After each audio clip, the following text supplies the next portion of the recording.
माझं एक 2-3 मागणं आहे तुमच्याकडं, ते मात्र तुमचा मुलगा म्हणून तुम्हाला मला द्यावं लागणार.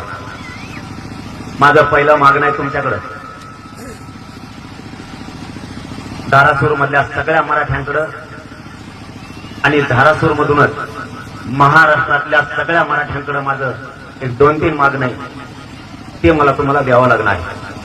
माझं पहिलं मागणं आहे, मराठ्यांनी मराठ्यांच्या अंगावर हात टाकायचं बंद करायचं, भांडणं करायचं नाही. कारण पुन्हा एकदा सांगतो, उपाशी तापाशी राहतो, रक्त जातो, जीव जातो, तुमचे लेकरं मोठे व्हावेत म्हणून. मला आपल्या आपल्या द्वाद नको. माझं दुसरं म्हणणं आहे, मराठ्यांच्या पोरांनी दारू प्यायची नाही, व्यसनापासून लांब राहायचं. आपल्या संसाराचं जर एका वाटोळं झालं तर कोणी मदत करायला सुद्धा पुढे येत नाही.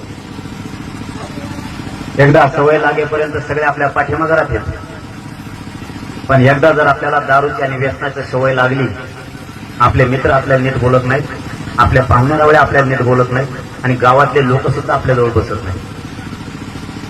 संसार मरतोच आपला आणि सोन्यासारखे लेकरं जर आपल्या जीवाला काय झालं तर उन्हात पडते.